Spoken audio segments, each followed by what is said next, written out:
Turns out that Trump's chief of staff, Mark Meadows, who of course slammed the January 6th rioters in his latest book, The Chief's Chief, was actually potentially directly responsible for planning and arranging this attack on the Capitol. That is, by the way, according to one witness who has testified as part of this January 6th investigation.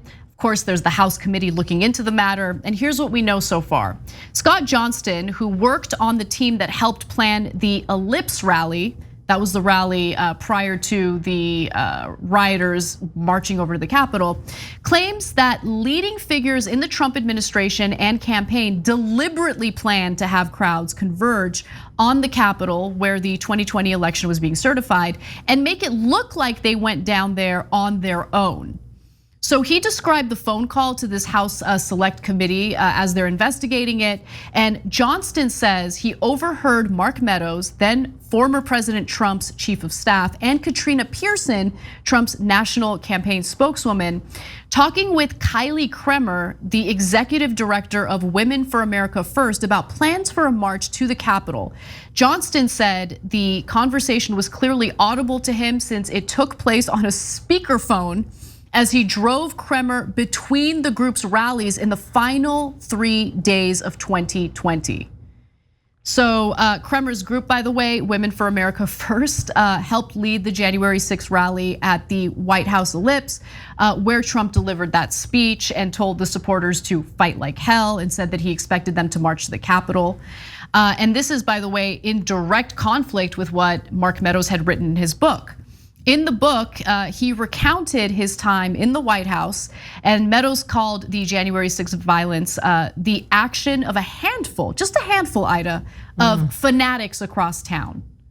I mean, the people that were scaling the buildings. You know what, I wanna remind people to continue to say when we talk about this terrorist attack, which 4 lives were taken.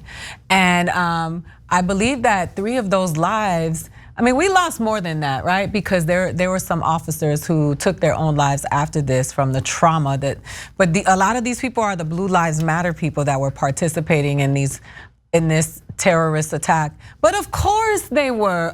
Why would the megalomaniac not tell people, hey, go march on my behalf and make it seem like it was your own? Because nobody was doing it. Nobody was gonna do that. Right. Nobody was gonna assemble themselves. We've been hearing this for the last, 4 years. Nobody was gonna say, hey, you know what we need to do? On January 6th, assembled the crew. Right. We're going to DC and we're taking the White House. Of course they've been promised victory. They've been promised that protection. Right. And they've also been promised that they are gonna do away with all of the people that are trying to take what is theirs, which isn't. But of course they did. Come on, we don't believe for a second that they were not involved. Yeah, I mean, I thought about that a lot, right? Because in order to carry out what those rioters did, you have to have some feeling of protection. And inside information also. Right, yeah, and so I genuinely think that they were under the assumption, because in Trump's speech, he claimed he was gonna march over there with them. Absolutely. So they thought, not only is Trump with us, not only is Trump encouraging us, I mean, he's pardoned a bunch of people already, like, all sorts of bad actors, criminals, all sorts of people were pardoned, given clemency, during Trump's administration. He'll do the same for us if we get in trouble. And guess what? He didn't come to your rescue. And I'm not surprised at what we're now learning by Scott Johnston. And here's what he says he heard. By the way, the fact that they're having this conversation on speakerphone. But right? You're expecting better from? No, I'm not. But it just goes to show you, they think they're above the law. They think that they don't have to worry about any consequences. They don't have to worry about anyone overhearing them as they're allegedly planning what's about to go down. No, they were running the White House like it was, I don't know. I don't want to say anything because I'm not trying to offend any group of people, but they were running the White House like it was,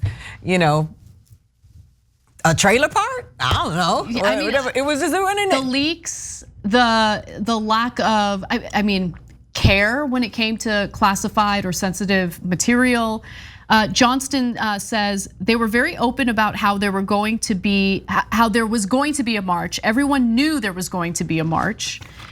And then, yeah, he just says, according to Johnston, Meadows, Pearson, and Kremer discussed the possibility of setting up a permit to make the march from the White House to the Capitol official. He says the trio decided against officially permitting the march, citing concerns about security costs and about the optics of a sitting president organizing a push toward Congress as lawmakers certified his loss in the 2020 election. I mean, better to keep your fingerprints off of it. Absolutely. Right? I mean, that was the real thinking behind it. According to Johnston, rally organizers were constantly using burner phones, cheap prepaid cells that can be harder to trace because they're not personally identified with a user or a user's account, to talk about potential permits and plans for a march with Trump aides. I'm the one that bought the burner phones, Johnston said. So he says he bought them. He went and bought them and he had the receipts and they knew exactly. First of all, let me take that trailer park comment back, because I have friends that grew up in trailer parks and they got good sense, and it's a bunch of good people that live in trailer parks. But the burner phones, that is drug culture, that's corner boy culture, the wire, criminal culture. And it's amazing to me that they even use the terminology burner phones. Like you got the burner, and then they have the audacity to judge the people who live in these neighborhoods that these are the circumstances of what has happened to them, and you are in the White House with all the money and all the privilege and all the whiteness in abundance, and you still behaving like that when you don't have to. Like, that is so insulting to me. It makes me so angry to know that these clowns, they are clowns on a speakerphone. It's like a what's his name? Like a Mike Judge movie. Like, it doesn't even sound like this is real. I know, it's amazing. So this is important new information. It's important in giving us more of an inside look in the days prior to what happened in the Capitol. But the thing that I'm worried about is the aftermath. Like, what is gonna happen? Because there are names named here. You have Meadows, you have Katrina Pearson, you have all these specific people who have been called out for their participation in organizing and planning what happened in the nation's capital on January 6th. So what will the consequences be? So well, you know what? Our judicial system has been compromised since the beginning of time, but now it's been taken to another level. Our American politics is a clown fest, it's a circus. So what do we think is gonna happen? Nothing, because we don't have faith in these people anymore, because you have liberals and conservatives alike scared of Donald Trump and what he might say and what he might leak, in addition to people who are compromised because they wanna get checks and they don't wanna be on the wrong side of wealth because they don't care about anything else. So what are we to do? Have faith? Do we really believe that anything is gonna happen when these spineless liberals don't do what they need to do and they don't double down the way these people will double down just for the party? They don't care about what it is as long as they maintain the power. Who's gonna do that on the liberal side? Right, and I mean, I think it just seems like they're constantly terrified to implement any kind of consequence because they're worried about how that'll be used against them in the future. Yeah. And we'll see how this all plays out, but we are learning some fascinating details about what was really taking place behind the scenes through this investigation. I'm sure more will come out, but for their part, all the individuals who have been called out by Johnston claim that they just deny all the claims. No, we didn't have burner phones. Johnston says, I bought them. So he might have some evidence to show that he did do that. We'll see how it all plays out. But again, interesting update to this ongoing investigation. Thanks for watching The Young Turks, really appreciate it. Another way to show support is through YouTube memberships. You'll get to interact with us more. There's live chat emojis, badges.